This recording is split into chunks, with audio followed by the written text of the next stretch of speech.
కోరుదును నేను నా యేసు పాదములు,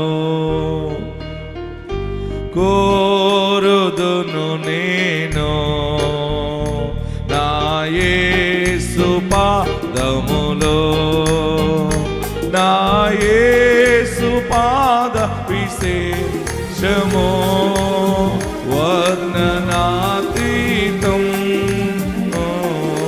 కోరుదును నేను నా యేసు పాదము. అందరూ పాడదాం మరలా. కోరుదును నేను నా యేసు పాదములో. పాటల పుస్తకంలో నుండి 36వ పాట మీ అందరికి అందుబాటులో ఉన్నాయి, చూడండి. ప్రార్థనా శక్తి స్తుతి గీతాలు, ఈ పాటల పుస్తకం 36వ పాట.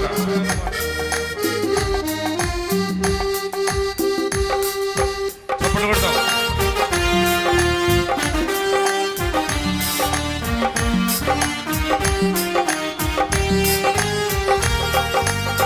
స్వర్ణ వార్తను చాటుటకునా ప్రాదములు,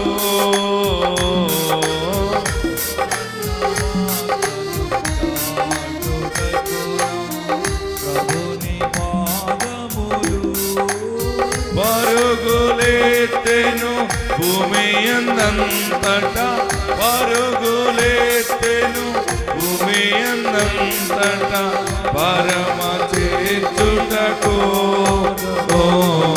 కోరుదును నేను నా యేసు పాదము. అందరూ పాడదాం మళ్ళా. కోరుదును నేను నా యేసు పాదములో, సిలువ మోయుచు కలువరిగిరికి వెళ్ళిన పాదములు,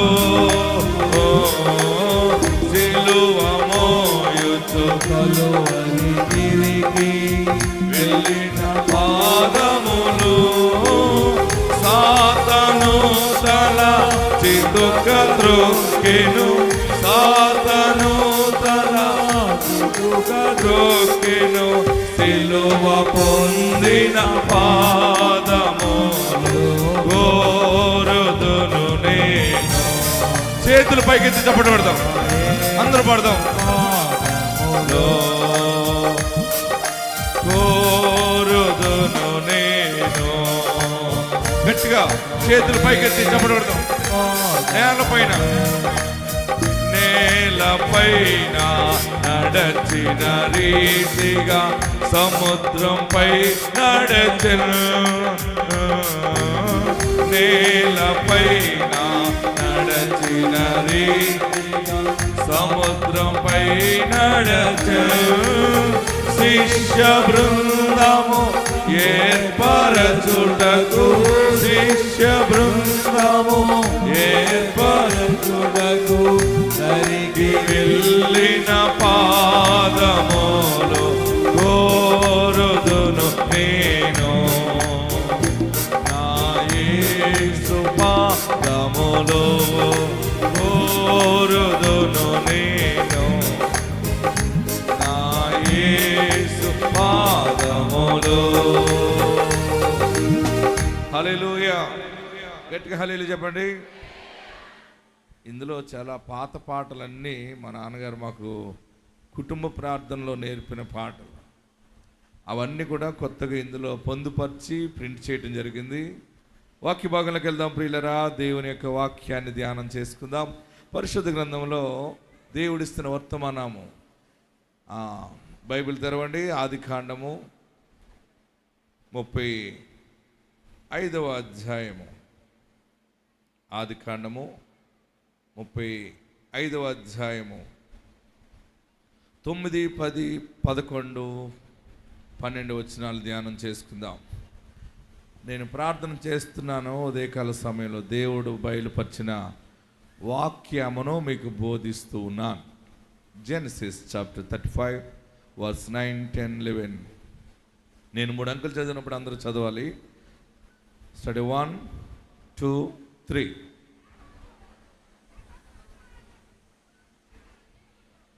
మైక్లో చదవండి. యాకోబు పద్దనరాము నుండి, అందరూ చదవండి. యాకోబు పద్దనరాము నుండి వచ్చుచుండగా దేవుడు తిరిగి అతనికి ప్రత్యక్షమై అతన్ని ఆశీర్వదించెను. అప్పుడు దేవుడు అతనితో, నీ పేరు యాకోబు, ఇక మీదట నీ పేరు యాకోబు అనబడదు, నీ పేరు ఇశ్రాయేలు అని చెప్పి అతనికి ఇశ్రాయేలు అని పేరు పెట్టాను. మరియు దేవుడు, నేను సర్వశక్తి గల దేవుడను, నీవు ఫలించి అభివృద్ధి పొందుము, జనముల సమూహమును నీ వలన కలుగును, రాజులను నీ గర్భవాసమున పుట్టెదరు. తర్వాత, నేను అబ్రహామునకును ఇస్సాకునకును ఇచ్చిన దేశము నీకు ఇచ్చేదను, నీ తర్వాత నీ సంతానమునకు ఈ దేశము ఇచ్చేదనని అతనితో చెప్పాను. దేవునికి మహిమ కలుగును గాక. ప్రియులరా, బైబిల్ ఉన్నవారు తెరవండి. ఆదికాండము 35వ అధ్యాయము 9, 10, 11, 12 వచనాలు మనం చూస్తే, ఈరోజు దేవుడు బలమైన వాక్యమును మనందరికి అనుగ్రహిస్తూ ఉన్నారు. ప్రభువా, నాతో మాట్లాడని అడుగుతున్న మీ అందరితో, నాతో దేవుడు ఈరోజు గొప్ప కార్యం ఏంటంటే, మన జీవితంలో మార్పును కలగజేయబోతున్నాడైన. నీ ఫ్యామిలీలో మార్పు రాబోతూ ఉంది, నీ వ్యాపారంలో మార్పు రాబోతూ ఉంది, నీ ఆరోగ్యంలో మార్పు రాబోతూ ఉంది. అన్నిటిలో ఒక డిఫరెంట్ చేంజెస్ దేవుడు తీసుకురాబోతూ ఉన్నాడు. ఈ నెల, ఈ దినము నీకు ప్రారంభము ఈ రోజు నుండి ఏంటంటే, నీ జీవితంలో మార్పు రాబోతుంది. ఏంటి మార్పు అంటే, పాతవి గతించెను, సమస్తమును కొత్తవాయెను. ఆమెన్. పాతవి గతించెను, సమస్తమును కొత్తవాయెను. పాతవి ఎప్పుడు గతిస్తాయని రాశాడంటే బైబిల్లో, ఎవడైనను క్రీస్తునందున్న ఎడల వాడు నూతన సృష్టి, ఇదిగో పాతవి గతించెను, సమస్తము కొత్తవాయెను. పాతవి గతించెను అంటే పాత రోగము పోయింది, పాత దరిద్రము పోయింది. ఆమెనండి. నీ పాత జీవితం అంటే మీరు ఇంతవరకు ఇక్కడికి వచ్చే వరకు ఉన్న జీవితము, ఉన్న భారము, చీకటి, దేవుడు దానిని వెలుగుగా మార్చుచున్నాడు. యాకోబు జీవితం గురించి కొన్ని విషయాలు ప్రభు బయలుపరుస్తున్నారు. యాకోబు తన తండ్రిని, తన అన్నగారిని మోసం చేశాడు. బాగా గమనించాడు. తన తండ్రిని మోసం చేశాడు యాకోబు, తన అన్నగారిని మోసం చేశాడు. చివరికి పెద్ద గొడవ వస్తే వాళ్ళ అమ్మకు చెప్పి పారిపోయాడు. వాళ్ళ అమ్మని అడిగాడు, ఎక్కడికి పారిపోనమ్మా అన్నాడు. తల్లి ఎక్కడికి పారిపోమని చెప్తుంది? అమ్మమ్మ ఇంటికి వెళ్ళిపో అని చెప్తుంది. ఎవరింటికి చెప్తుంది? చెప్పరే మీరు అందరూ? అమ్మమ్మ ఇంటికి వెళ్ళిపో. అమ్మమ్మ ఇల్లు ఎక్కడమ్మా? మన అమ్మమ్మ ఇల్లు పలానా చోట. మరి అక్కడ ఎవరున్నారు? మామయ్య ఉన్నాడు, మామయ్య దగ్గరికి వెళ్ళిపో. చాలా కష్టపడి యాకోబు తన తండ్రిని మోసం చేసి, వాళ్ళ అన్నగారిని మోసం చేసి, మోసం బయటపడే సమయంలో వారి మేనమామ ఇంటికి పారిపోయాడు. వారు మేనమామ ఇల్లు అంటే 2 కిలోమీటర్లు 3 కిలోమీటర్లు కాదు. నేను మొన్న ఇల్లు వచ్చాను వాళ్ళ మేనమామ ఇంటికి. ఆ ఊరు, ఆ ప్రాంతం అంతా చూశాను. అది ఒక దారిలో నడక ప్రయాణం, నడుచుకుంటూ వెళ్ళాలి. గుర్రాల మీద, గాడిదల మీద వెళ్ళేవారు. దారిలో దొంగలు కాస్తూ ఉండేవారు. ఎలాగైతే మొత్తం మీద భయం వచ్చింది. కొన్ని అడవులు గుండా ఇసుక ఎడారిలో ప్రయాణం చేస్తున్నప్పుడు యాకోబు ఒంటరైపోయి భయం వచ్చినప్పుడు, దేవా, నేను మా మామయ్య ఇంటికి జాగ్రత్తగా వెళ్ళి మరలా తిరిగి సమాధానముగా ఆశీర్వాదంగా మరలా నా ఇంటికి వస్తే నేను నీకు సాక్షిగా ఉంటాను, నీకు దశమ భాగం ఇస్తాను. రకరకాల మొక్కుబళ్ళు ప్రార్థన చేసుకుని మధ్యలో భయం వేసినప్పుడల్లా ప్రార్థన చేసుకున్నాడు. మేనమామ ఇంటికి వెళ్ళిపోయాడు. మామయ్య చేర్చుకున్నాడు. నువ్వెవరో ఏంట్రా అంటే, ఇదిగో నేను ఫలానా అన్నాడు. సరే అని చెప్పి వాళ్ళ మామయ్య పేరు ఏం పేరు? లాబాన్. ఏం పేరు చెప్పరే మీరు అందరూని? నాబాలు కాదు, లాబాలు కాదు, నాబా. ఓకే, ఆ మామయ్య దగ్గర పెట్టుకున్నాడు. మామయ్యకి 2 కూతుర్లు. ఒక అమ్మాయిని ఇష్టపడ్డాడు. మామయ్య నేను ఈ అమ్మాయిని చేసుకుంటానన్నాడు. చేసుకోవాలంటే 7 సంవత్సరాలు పాలేరుతనం చేయమన్నాడు. చేస్తానన్నాడు. అప్పుడు పాలేరుతనం చేసి అప్పుడు మగవాడు ఆడపిల్లను చేసుకోవాలంటే అంత కష్టం చేయవలసి వచ్చేది. 7 సంవత్సరాలు మామయ్య మేకలకి గొద్దులు తీసి గొర్రెలని తోలుకుని వెళ్ళి నీళ్లు పెట్టి పాలేరుతనం చేశాడు. అప్పుడు ఆ పెళ్ళిని ఇచ్చి పెళ్లి చేశాడు. ఇలాగా పెళ్లి జరగటం, పిల్లలు పుట్టడం అంతా అయిపోయిన తర్వాత చివరికి కష్టం వచ్చింది. ఒకరోజు తన కళ్ళు తెరవబడ్డాయి. నేను చాలా కాలం పని చేశాను కదా మామయ్య, మరి నాకు ఏమైనా జీతం ఇస్తావా అంటే, నీకు తప్పకుండా జీతం ఇస్తాను రా అన్నాడు. 10 మార్లు ఇదిగో ఇది ఇస్తాను అది ఇస్తాను అన్నాడు. ఏమీ ఇవ్వలేదు. అలాంటి మామయ్యలు కూడా ఉంటారు. ఒక మాంగారు అలాగే చెప్తాడు, అంతా నీకే అల్లుడు అంటాడు. అంతే ఏమంటాడు? అంతా మీకేనండి అంటాడు. చివరికి ఏముండదు. చివరికి మొత్తం మీద మామంగారు మోసం చేశాడు. దేవుని మీద ఆనుకున్నాడు యాకోబు. ప్రార్థన చేసుకున్నాడు. దేవుడు తనకిచ్చిన మావయ్య అన్నాడు, మచ్చలతో పుట్టేయని నీరా, మచ్చలు లేని నాయ అన్నాడు. అంటే మచ్చలతో పుట్టేయని చాలా 100కి 2-3 పుట్టేయప్పుడు దేవుడు ఏం చేశాడంటే కృప ద్వారా ఈ పుట్టే పిల్లలన్నీ కూడా మచ్చల పిల్లలు పుట్టడం దేవుడు ఆశీర్వదించాడు. అప్పుడు మాంగారు మంద కంటే ఈ యాకోబు మంద పెద్దదైపోయింది. చివరికి మందతోటి ఆశీర్వాదంగా తిరిగి వస్తూ ఉన్నప్పుడు చాలా దుఃఖము కలిగింది, బాధ కలిగింది. చూడండి, వాక్యం తెరవండి. అక్కడ ఏడ్చాడు, ఒంటరి అయిపోయాడు. 32వ అధ్యాయము 27వ వచనం చదువుదాం. ఆదికాండము 32వ అధ్యాయము 27వ వచనం. మాంగారు చేసిన కష్టము, భార్య పిల్లలు అందరూ ఉన్నారు, కానీ మనసు నెమ్మది లేదు, సమాధానం లేదు, చాలా చిరాకుగా ఉంది. అప్పుడు దేవుని సన్నిధిలో యాకోబు ఒంటరి అయిపోయాడు. ఒంటరిగా ఉండి ప్రార్థన చేయటం మొదలుపెట్టాడు.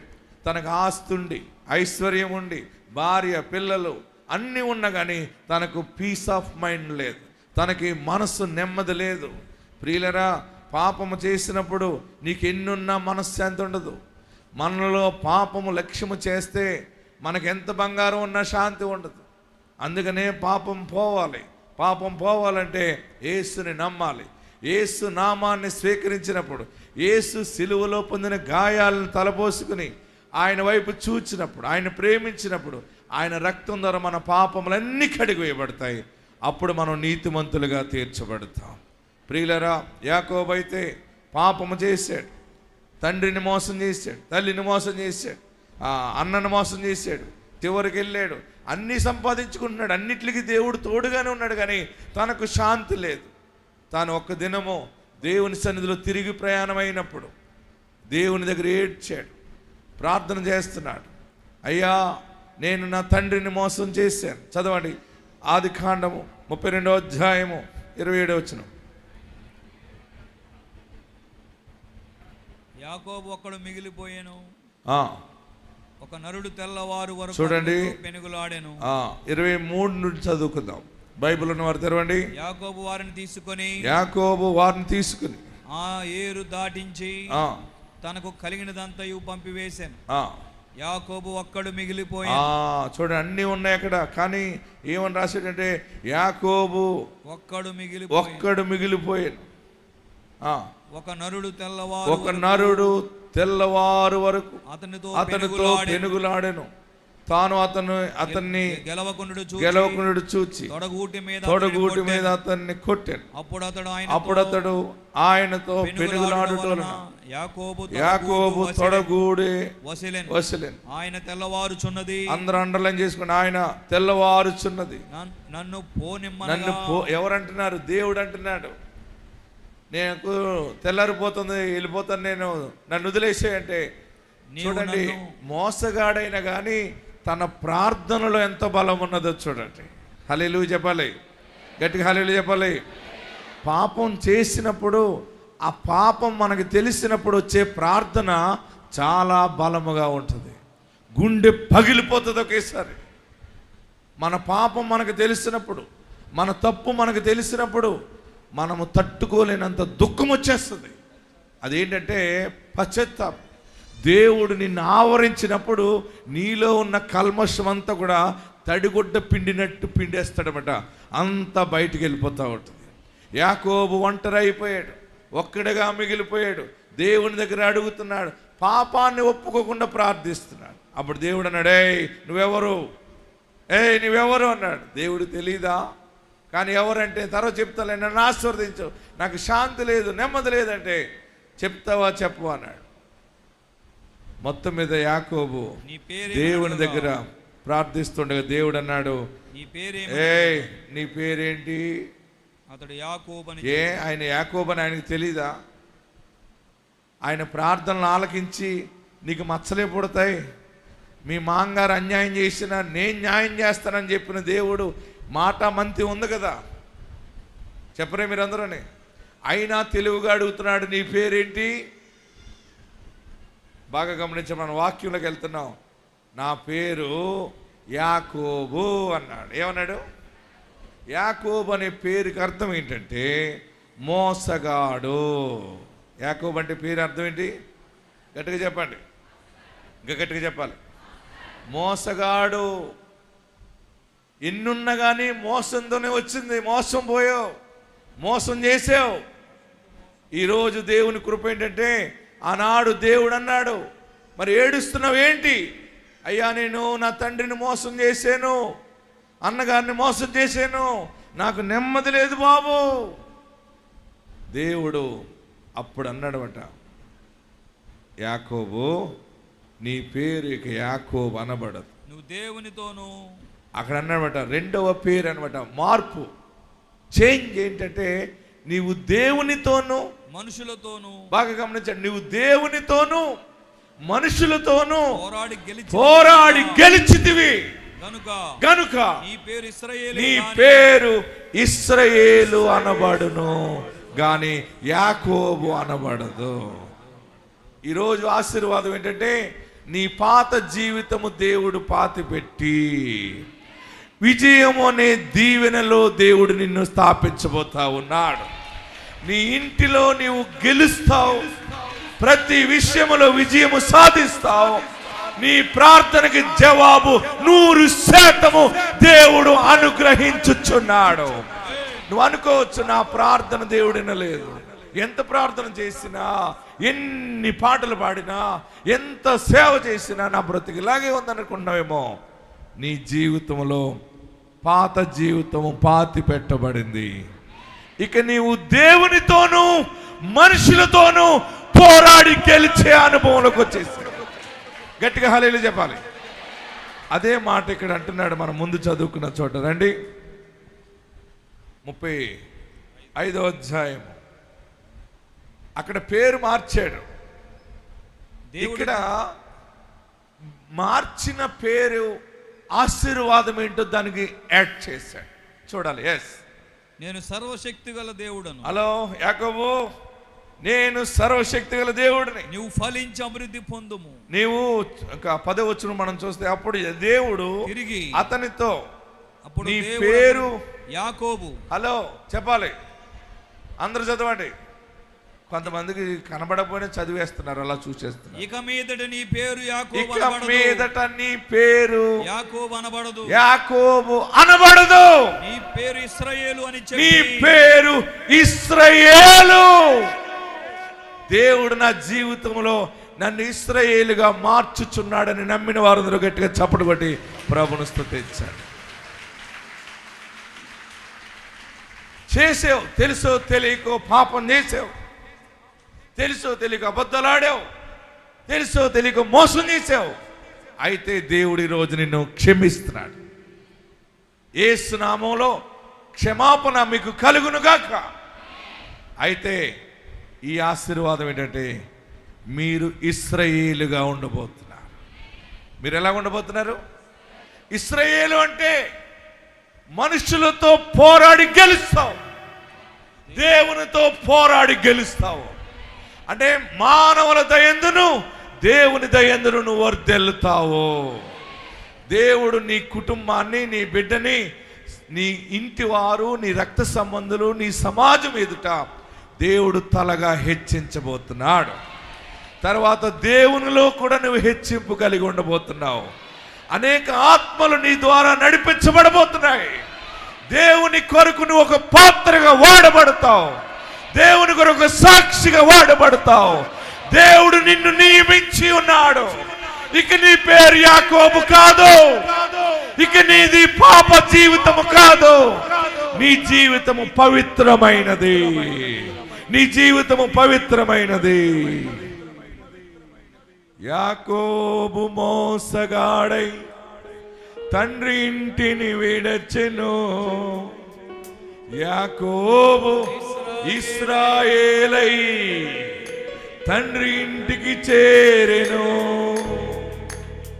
యాకోబుకు చాలిన దేవుడు నీవేనయ్యా, యేసయ్యా, నా యేసయ్యా, యేసయ్యా, నా యేసయ్యా, యేసయ్యా, నా అందరూ పాడదాం. యేసయ్యా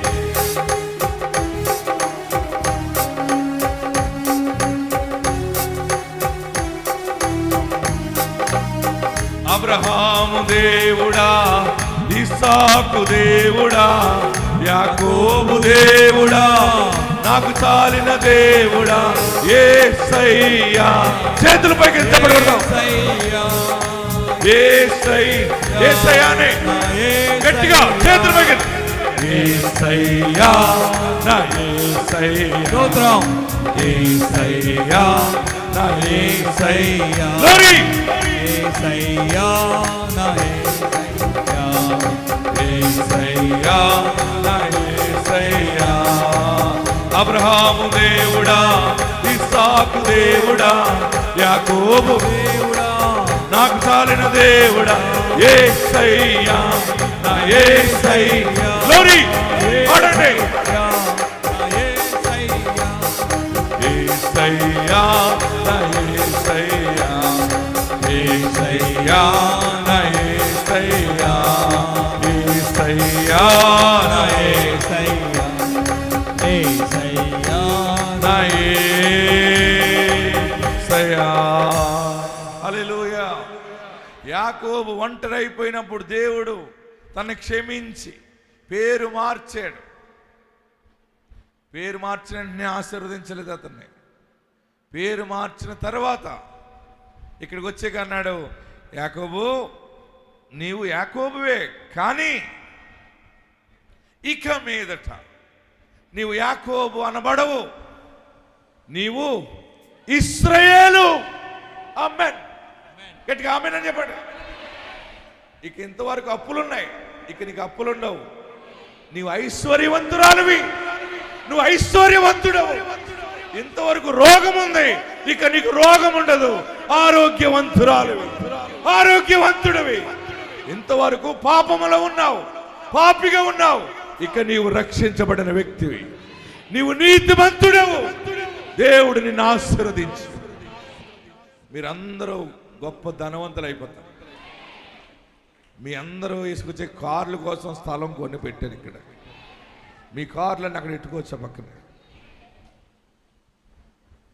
అందరూ కార్లోనే రావాలి. అందరికి ఇల్లు ఉండాలి. అందరి ఇంట్లో యేసునామ భజన ఉండాలి. ప్రతి ఇల్లు రక్షించబడాలి. ఎవరి కార్లన్నీ, ఎన్ని కార్లు, అందరూ బంగారాలు వేసుకుని పోతున్నారు. ఎక్కడికని అంటే లోకం అంతా చెప్పుకోవాలి వారు ప్రార్థనా శక్తి బిడ్డలు, వారు యేసుని కలిగిన వారు.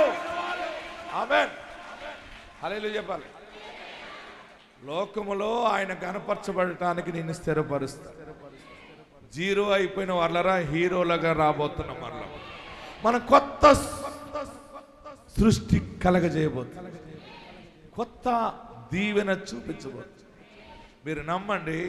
ఒక సేవకుడిగా, వాగ్దానం ద్వారా పుట్టిన సేవకుడిగా నా ద్వారా దేవుడు చెప్తున్న మాట, పాతవి గతించను, మీ బ్రతుకు మారబోతుంది. నేను సర్వశక్తి గల దేవుడు. అక్కడ ఏమంటున్నాడు? నేను సర్వశక్తి గల దేవుడు. మీకు చాలామంది జ్యోతిష్కం చూపించుకుంటే ఈ మధ్య అందరూ కూడా టీవీలో కూడా పేరులు అక్షరాలు మారుస్తున్నారు. ఏం మారుస్తున్నారు? పేరులో మార్పు కనుక వస్తే పేరు బలం వచ్చేస్తుంది, అక్షరాన్ని మారిస్తే బలం వచ్చేస్తుంది. అలాగైతే ఆ మార్చేవాడు పేరే మార్చుకుంటే ఆడెంత బాగుంటుంటాడు.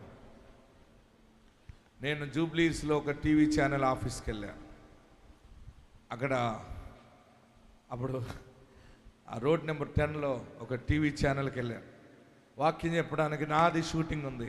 నా షూటింగ్ టైం తర్వాత ఈ జ్యోతిష్కుడు టైం అడిగాడు వాళ్ళని ఛానల్లో. ఈయన మంచిగా రెడీ అయ్యి వచ్చేసాడు. అతను చూస్తే జ్యోతిష్కం చెప్తాడు అన్నట్టు రెడీ అయిపోయాడు. ఇంతకేంటంటే అక్కడ లోపల ఇంకో షూటింగ్ జరుగుతుంది, తర్వాత మన రికార్డింగ్ స్టార్ట్ అవుద్ది, మన తర్వాత ఈ జ్యోతిష్కుడు స్టార్ట్ అవుతుంది. సరే అని చెప్పి అతను కూడా వచ్చి నా దగ్గర కూర్చున్నాడు. ఎవరు చెప్పాలి మీరందరూ? జ్యోతిష్కుడు. ఆయనకు ఒక అసిస్టెంట్ ఉన్నాడు. టవలు గీవలన్నీ వేసాడు, బాగానే ఉంది. నేను అన్నాను, ఏంటి సంగతి అన్నాను. ఆయన అన్నాడు, మీ సంగతి ఏంటి అన్నాడు. మా సంగతి బైబిల్ అని చెప్పాను. ఆయన అన్నాడు, మా సంగతి పేర్లు మార్చేస్తాం మేము అన్నాడు. ఏమన్నాడు? అక్షరాలు మార్చేస్తాం. ఎలా మారుస్తారండి అన్నాడు. మీ పేరేంటండి అన్నాడు. ఇస్సాకు అన్నాడు. ఇస్సాకు అంటే రాసి చూపించండి అన్నాడు. ఈ సాకు అని రాశాను. మీరేం చేస్తారన్నాడు. ఈ చోట వి పెట్టేస్తాం మేము అన్నాడు. అంతే. ఏమన్నాడు? ఇస్సాకు అంటే ఏమవుతుంది అన్నాను. చాలా పవర్ వచ్చేస్తుంది అన్నాడు. ఏమన్నాడు? చాలా పవర్ వచ్చేస్తుంది అన్నాడు. అవునా, మీ పేరేంటన్నాను. ఆయన పేరు చెబితే బాగోదు కదా, చెప్పను మీకు. ఏదో నేనన్నాను, నీ పేరులో కూడా ఒక అక్షరం మార్చే అన్నాను. మీది కూడా ఒక అక్షరం మార్చేసాడు. ఆయనకి ఏం మార్చాలో చెప్పాను. ఆయన అన్నాడు, నాదెందుకు మారుస్తానన్నాడు. మరి నాదెందుకు మార్చేవన్నాడు. మీకు చెప్తున్నాను, నేనేం చెప్తానో అన్నాడు. టీవీలో కూర్చుని అందరికీ చెప్తాం అన్నాడు. నేనన్నాను, కాసేపు అలా ఆఫ్ చేసి మంచి చెట్లు మాట్లాడి అతని స్థితి గురించి తెలుసుకుని అతనికి స్లోగా దేవుని సాక్ష్యాలు చెప్పాను. ఆయన ఏమన్నాడు తెలుసా? నా కోసం ప్రార్థన చేయండి అన్నాడు. ఏమన్నాడు? అతను అన్నాడు, నాది పలానా చోట ఆఫీసు, నెంబర్ ఇస్తున్నాను, అక్కడ ఒక యాంకర్ వచ్చింది, ఆ యాంకర్ చేత చెప్పిస్తున్నాడు, మీరు గురువు గారిని కలవాలంటే ఈ నెంబర్కి ఫోన్ చేయండి, మీరు పలానా చోట కలవండి అని చెప్పాడు. ఆ గురువు గారు ఏమో ప్రార్థన చేయించుకుంటున్నాడు. ఏ అన్నాను, ఇంట్లో సమాధానం లేదండి, నా భార్య నా మాట వింటలేదండి అన్నాడు. మరి ఈ అక్షరాలు మార్చుకుంటే ఏమైనా పని అవుతుంది, మీ ఆవిడ పేరు కూడా మార్చితే బాగుంటుందేమో అన్నాడు. లేదు షాక్ గారు, పరిస్థితి ఏం బాగాలేదు, ఏదో ఇలా చెప్పడం వల్ల బ్రతకటానికి ఒక దారి దేవుడు ఇచ్చాడు అనుకుంటున్నాను. నా ప్రియ సహోదరులారా, పేరులు అక్షరాలు మారిస్తే బలం వచ్చేది. వారు కొన్ని చెబుతారు, ఫలానా వారు పేర్లు అక్షరం మారింది, వారు ఎమ్మెల్యే అయ్యారు, ఏలు మినిస్టర్ అయ్యాడు. పేరు బలం. ఏ పేరుకైనా ఏ ఊరికైనా బలం రావాలంటే దైవ శక్తి నిన్ను ఆవరించాలి. హల్లెలూయా చెప్పాలి, గట్టిగా హల్లెలూయా చెప్పండి. నేను కాన్వెంట్కి వెళ్ళినప్పుడు కాన్వెంట్లో అందరూ విశాఖ అని పిలిచేవారు. స్కూల్కి వెళ్ళాక అక్కడ కూడా విశాఖ అని పిలిచారు. ఇదేదో చాలా బాగుంది విశాఖపట్నం అన్నట్టు నేను అనుకునేవాడిని. దేవుడు అన్నాడు, అలా పిలవకూడదని చెప్పాడు. పేరు రాసేటప్పుడు నా పేరు ఇస్సాకును బైబిల్ ఎలా ఉందో అలా రాశాను. దేవుని కృప చూడండి. ఒక పెద్ద ఆయన అన్నాడు, మీరు విశాఖ అని మార్చుకోండి, చాలా బాగుంటుంది అన్నాడు. చెప్పినోడిని మొన్న ఆటో గుద్దేసింది, కాళ్ళు ఇరిగిపోయినాయి బాబు.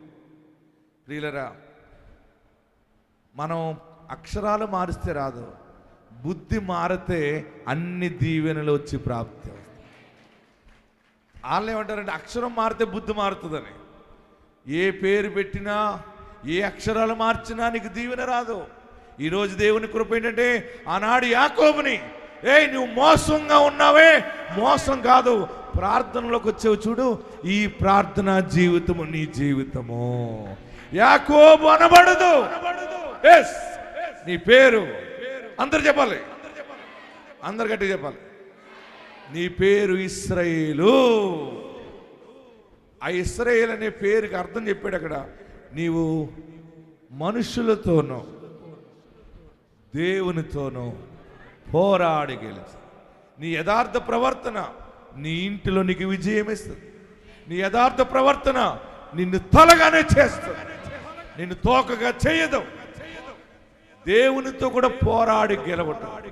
ఈరోజు ఆశీర్వాదం ఏంటంటే మీ జీవితంలో పోరాడిన పోరాటంలో విజయము మీరు పొందుకోబోతా ఉన్నారు. ఇంతవరకు శ్రమలలో పోరాటం, కష్టాలతో పోరాటం, పాపముతో పోరాటం, కానీ దేవుడి దినాన్ని నీకు ఒక శుభవార్త ప్రకటిస్తున్నాడు. తన సేవకుడి ద్వారా నా నుండి నీకు ప్రకటిస్తున్న మాట, నీవు ఇశ్రాయేలుగా మార్పు చెందుతున్నావు. చివరికి చదువుకుందాం. ఇశ్రాయేలు ఆశీర్వాదాలు ఎలాగున్నాయంటే, ఎస్ 11వ వచనం, మరియు దేవుడు, నేను సర్వశక్తి గల దేవుడు, నీవు ఫలించి, అందరూ చదవాలి, నీవు ఫలించి అభివృద్ధి పొందుము. ఇశ్రాయేలు, ఇంతవరకు అభివృద్ధి లేదు, ఇంతవరకు డెవలప్మెంట్ లేదు కదా. ఇక్కడ నుంచి అన్ని విషయాల్లో డెవలప్మెంట్ అవుతావు, అన్ని విషయాలు అభివృద్ధి. ఏది విత్తనం వేస్తావో పంట కోస్తావు, ఆ పంట తింటావు, అనుభవిస్తావు. ఏ వ్యాపారం చేస్తావో అది దీవెనగా మారుతుంది. తర్వాత జనముల సమూహమును నీ వలన కలుగును. ఆమేన్. మీ కుటుంబంలో మీ పిల్లలు సంతానాభివృద్ధి కలుగుతుంది. ఆ సంతానము గొప్పవారుగా అయిపోతారు, రాజులను. ఆమేన్. అసలైన మాట చదవాలి మీరందరూనే. రాజులను. ఈ మాట ఎవరికి కావాలి, ఎవరింట్లో జరగాలని అనుకుంటారో వారు అత్తగారి మీద కజ్జమాడినప్పుడు వాడే వాయిస్ వాడాలి. ఇప్పుడు అత్తగారు కోడల మీద గోడ వాడినప్పుడు, చీలి చెండాడేసినప్పుడు వాడిన వాయిస్ వాడి చెప్పాలి. అంటే పెద్ద స్వరం. మీకు అర్థమైపోయింది కదా. నేను మా అత్తగారితో గొడవాడటం ఇతను ఎప్పుడు చూసాడబ్బా అనుకుంటున్నారేమో. ఈ నరాలు బయటకు వచ్చేస్తుంటాయి, స్కానింగ్లో కూడా బయటపడవు. ఏంటి దారాల్లాగా ఉంటాయి ఇక్కడ, పురుకోసలాగా. మెడ చిన్నదైనా కానీ ఇంతలావు మెడ సన్నమైపోయి జిరాఫీలాగా పైకి సాగిపోతుంది గొడవప్పుడు. మీరు ఎప్పుడైనా చూసుకోండి, స్కానింగ్లో కూడా బయటకు రావు నరాలు. గొడవాడినప్పుడు వస్తాయి చూడాలి. అంటే ఆ పవర్ అంతా ఇక్కడ తీసుకుని, నువ్వేం చేసేవే, ఏ గొడవలు ఎలా ఆడతారు, నువ్వేం తెచ్చుకున్నావే, నువ్వు మాత్రం ఎలాంటి దానివి. ఆ గొడవలన్నీ మనం గుడారాల పండుగలు చెప్పుకుందాం తర్వాత. ఓకే, ఇప్పుడు వాయిస్ రేజ్ అయ్యి ఈ మాట చదవాలి. ఏ మాట? రాజులు నీ గర్భవాసమున పుట్టెదరు. ముందు వినండి, రాజులను నీ గర్భవాసమున పుట్టెదరు. వాయిస్ 100లోకి వెళ్ళాలి. అందరూ కుడి చేయి పైకి ఎత్తండి, నాతో చెప్పండి. స్టడీ 1 2 3. నీవు ఫలించి అభివృద్ధి పొందు. చెప్పండి, గట్టిగా చెప్పాలి, ఇంకా గట్టిగా చెప్పాలి. నీవు ఫలించి అభివృద్ధి పొందుము. జనముల సమూహమును నీ వలన కలుగును. రాజులు నీ గర్భవాసమున పుట్టెదరు. 2 చేతులు పైకెత్తి వందనాలు దేవా అని చెప్పండి. రాజులు, జమీందారీలు, అధికారులు మీ పిల్లల్లోంచి పుట్టబోతున్నారు. గట్టిగా చప్పట్లు కొట్టి ప్రభుని స్తుతించి. సరిపోలేదు, కేకలు వేయండి. రాజులను నీ గర్భవాసమున పుట్టేదరు. ఇంతవరకు ఎవరైనా నీ గర్భాన్ని తిట్టారేమో. మా ఇద్దరు గర్భం అందరూ ఆడపిల్లలనే కంటుంది. ఇది ఆ ఆడపిల్లే ఎలిజబెత్ రాణిగా బయటకు రాబోతుంది. ఆ ఆడబిడ్డే మహారాణిగా రాబోతుంది. ఆ మగోడే మహారాజుగా రాబోతున్నాడు. దేవుడు నీ సంతానాన్ని దీవిస్తున్నాడు. మీరు ఫలించి మీరు అభివృద్ధి పొందుతారు. పాతవి గతిస్తాయి, సమస్తము కొత్తమైపోతుంది. యాకోబు కాదు, ఇశ్రాయేలుగా మారుతున్నావు. మోసపోయిన బ్రతుకు పోయింది. ఇక అన్ని దీవెనలు మీకు ప్రాప్తి కలుగుతాయి. ఎక్కడున్నవారు అక్కడ లేచి నిలబడండి. మీరు బలమైన ఆశీర్వాదంతో వెళ్ళబోతున్నారు. మీరు కుటుంబంలో నీ పిల్లల పిల్లలు రాజులు కాబోతున్నారు. నీ పిల్లల పిల్లలు రాణీలు కాబోతున్నారు. ఆస్తికర్తలు కాబోతున్నారు. ఐశ్వర్యవంతులు కాబోతున్నారు. రక్షణ సాక్ష్యము కలిగి ఉండబోతున్నారు. ఒంటరి అయిపోయావు. అసలైంది ఇప్పుడు స్టార్ట్ అవుతుంది. ఎక్కడున్నవారు అక్కడ రెండు చేతులు పైకి ఎత్తుకోండి. యాకోబు ఒంటరి అయిపోయాడు. యాకోబు ఒక్కడైపోయాడు. ఆ ఒక్కడే ఈరోజు 1000 మందిగా 10,000 మందిగా దేవుని కృప ద్వారా ప్రపంచాన్ని శాసించే శక్తిగా మారిపోయారు. దేవుడు అబద్ధికుడు కాడు. నీ రోగం పోయింది. నీ దరిద్రం పోయింది. ఆమెనంటూ స్తుతించండి. ఏడవకు. నా పిల్లలకి ఇలాగే జరిగిందేంటి, నేను అనుకున్నది ఒకటి, ఈ ఆడపిల్ల పుట్టిందేంటి, ఈ మగపిల్లడు పుట్టాడేంటి, ఈడు పుట్టేకి అలాగైపోయింది, అది పుట్టేకి అలాగైపోయింది, బ్రతుకు ఎలాగైపోయింది అని అనుకుంటున్నావేమో. నీది ఇశ్రాయేలుగా మార్చాడు.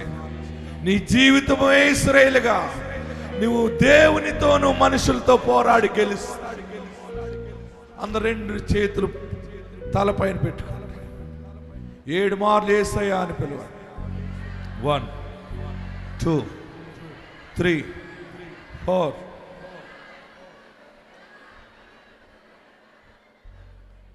7 మార్లు పిలవండి. దేవుడు ఘనమైన కార్యం చేయబోస్తున్నాడు. ఇక నీ దుఃఖము పోయింది. కన్నీళ్లను, రోగాన్ని, అవమానము అంతా కూడా సమాధి చేసేసాడు ఆయన. నీవు దేవుని ఆశీర్వాదం పొందుకుని దేవుని సాక్షిగా ఉండబోతున్నావు. నీవు యాకోబు కాదు, యాకోబు అనబడవు, నీవు ఇశ్రాయేలు అనబడతావు. నీ గర్భవాసమున రాజులు పుట్టెదరు. చరిత్ర సృష్టించేవారు మీ ఇంటిలో నుండి రాబోతా ఉన్నారు. దేవుడు నిన్ను ఎన్నుకున్నాడు. దేవుడు నిన్ను ఎన్నుకున్నాడు. దేవుడు నిన్ను ఏర్పరచుకున్నాడు. ఆయన నిన్ను సిగ్గుపడనీయడు. అయ్యా, నా పాపాలు క్షమించు. అందరూ యేసయ్యా నా పాపాలు క్షమించు, నన్ను పరిశుద్ధపరచు. అందరూ ప్రార్థన చేయండి. నన్ను నీ బిడ్డగా స్వీకరించు. నన్ను నీ బిడ్డగా స్వీకరించు బాబు. నాకు తండ్రిగా నువ్వు ఉండాలి. నాకు యజమానుడిగా ఉండాలి. అభివృద్ధి లేదని అందరూ అవమానంగా మాట్లాడుతున్నారు. ఏడుస్తున్నావా? ఏ అభివృద్ధి లేదు. అనేక మంది మనుషులు ఎదుట, నా అత్తవారు ఎదుట, అత్తింటి దగ్గర, పుట్టింటిగాడ, ఆఫీసులో, సమాజంలో, పనిచేసే కాడ ఎక్కడ ఎవరు విలువ ఇవ్వట్లేదు. ఏ ఆస్తి లేదని, ఏ ఐశ్వర్యం లేదని, ఏ పేరు లేదని జీవితం అంతా కూడా పాడైపోయారు అని అంటున్నారని ఏడుస్తున్నావా? ఒక్కడగా అయిపోయావా? ఒంటరి అయిపోయావా?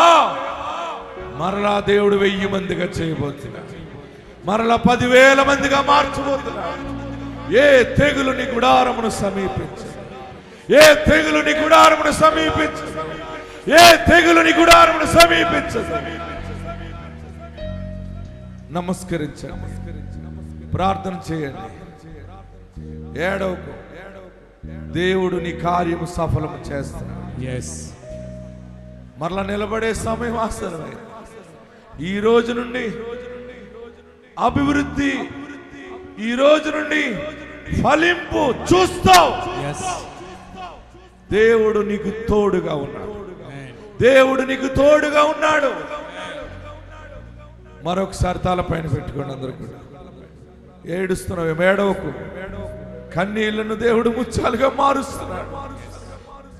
నీ గర్భము వాసము నుండి రాజులు బయటికి రాబోతున్నారు. ల్యాండ్ లార్డ్స్ బయటికి రాబోతున్నారు. బిజినెస్ మ్యాన్స్ బయటికి రాబోతున్నారు. ప్రాఫిట్స్ రాబోతున్నారు. ప్రీస్ట్ రాబోతా ఉన్నాడు, యాజకులు రాబోతున్నారు. దేవుడు నీ కుటుంబాన్ని ఎన్నుకున్నాడు. అందుకని అన్ని శ్రమలలో కూడా నువ్వు చనిపోకుండా బ్రతకేలాగా చేశాడు. దేవుని కార్యాలు జరగబోతున్నాయి. అందరూ మరొకసారి 7 మార్లు యేసయ్యా అని పిలవండి. గట్టిగా 7 మార్లు. దేవానికి స్తోత్రం.